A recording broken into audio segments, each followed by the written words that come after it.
What's up, everybody? Good morning. It is Victory Monday, and we're feeling pretty good, I think. I think most of us are feeling pretty good about where the Seahawks stand. Obviously, it could be better, but it could be a lot worse. So, feeling pretty good on that front. Feels good to get the win. And now that we have that win, and now that we know most of the results from this week in football, we got one game tonight, but now that we know most of the stuff that is going on, I think we can kind of start to really feel out where the where the movement might come from at the trade deadline. Because we are, as of this video being uploaded, we are 28 hours away from the deadline. Tomorrow at 1 p.m., the trade deadline hits, and there will be no more trades. So, first of all, the Seahawks find themselves at 5-2.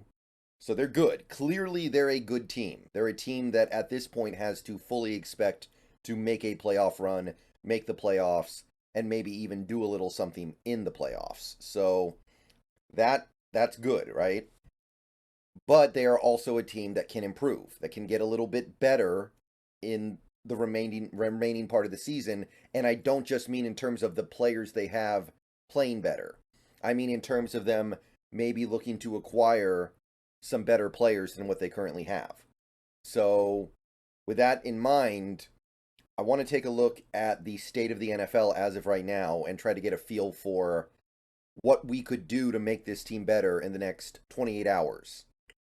Because obviously, that's not a ton of time to make a deal spin. Realistically, most of the things that I could talk about in this video have probably already been discussed by these teams.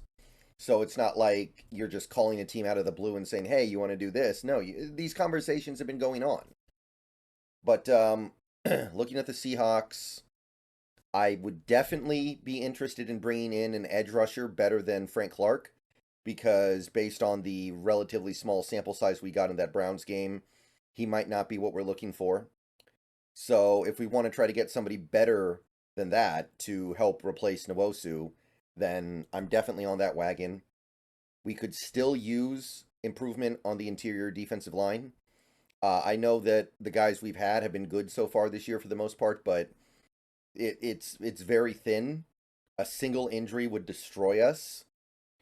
And maybe if we know for a fact that Abe Lucas is going to miss the rest of the season, we need to consider getting a little bit better at right tackle if we want to make a serious run at a deep run.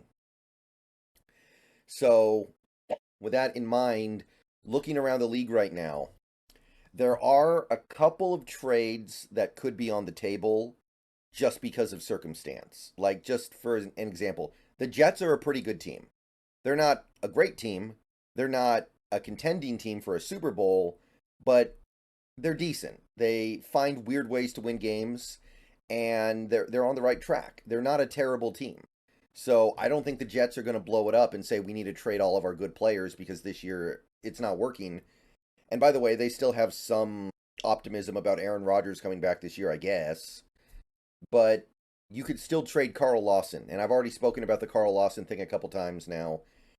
I think you could get him super cheap and see if he fits into your defense.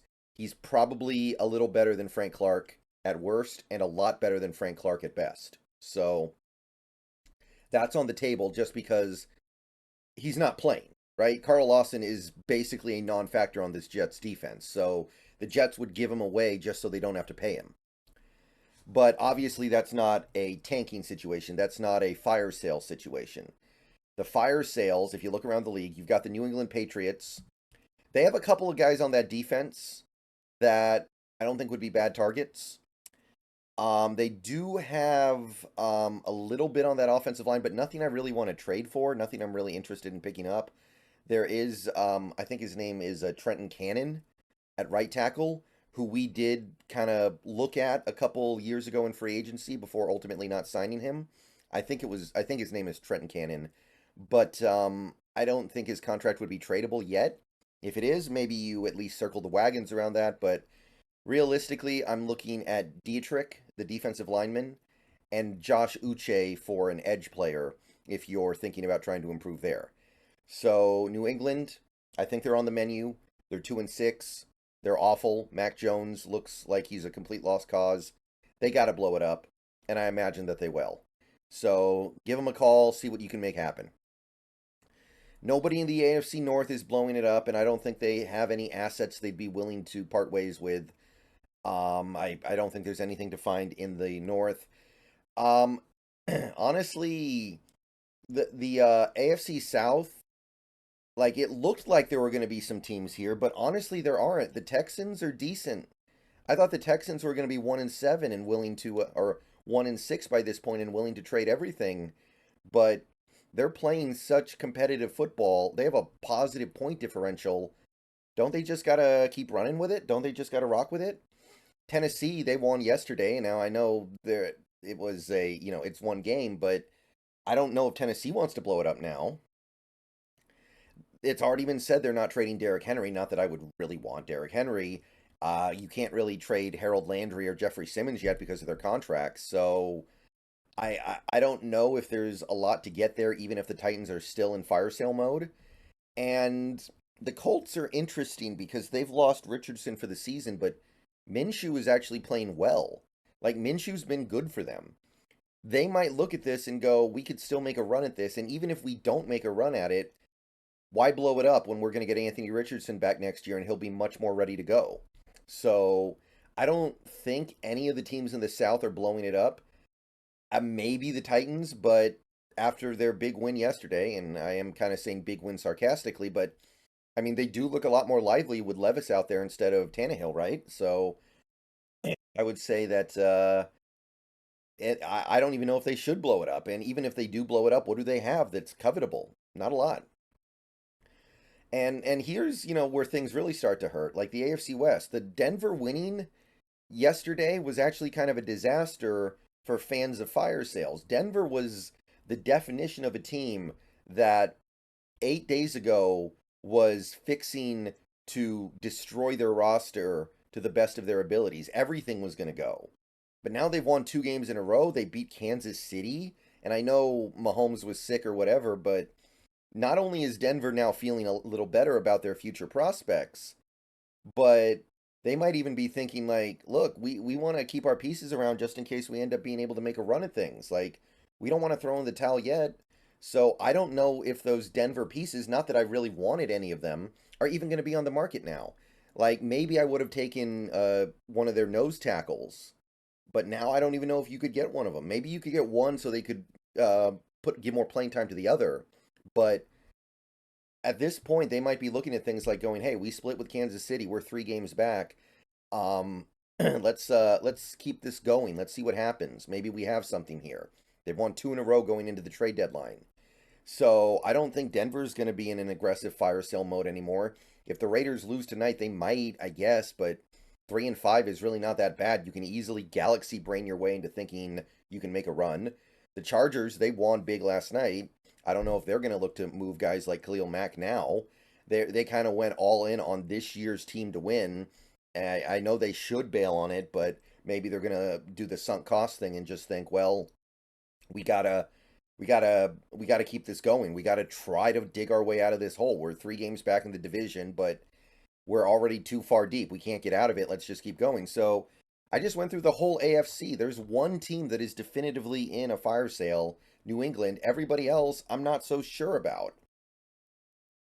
So that's kind of rough. Now, the NFC has more teams, right? Like the Giants got their guts ripped out yesterday to fall to 2-6. They should be selling. That's clearly a team that is going nowhere. That's clearly just a very bad team. I would expect them to sell guys like Leonard Williams over the next 28 hours. If they can maybe find a taker for somebody like Saquon, I would say they should do that. Maybe some lower level guys who are just kind of dangling around the roster but might have some use.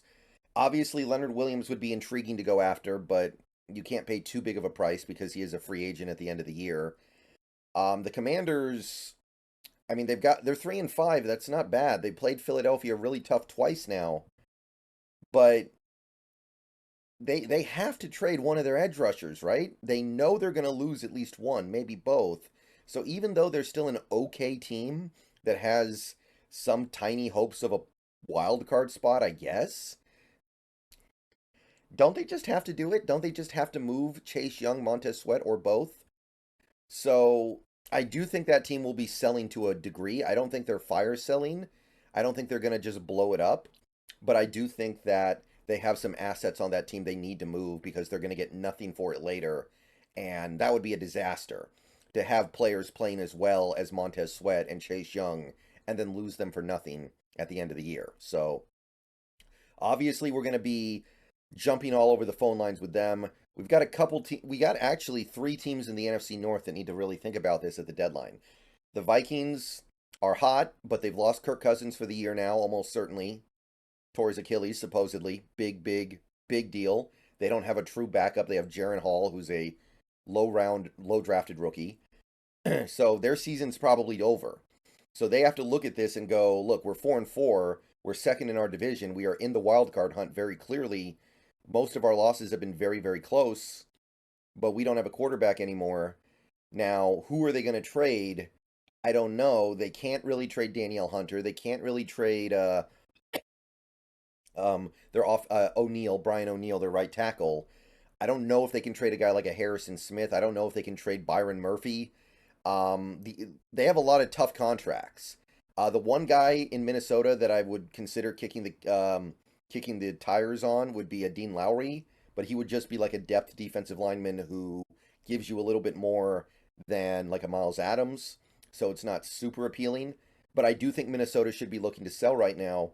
I think after yesterday, Green Bay needs to go into that mode as well. They're well back in their division, and more than that, they're not a good team.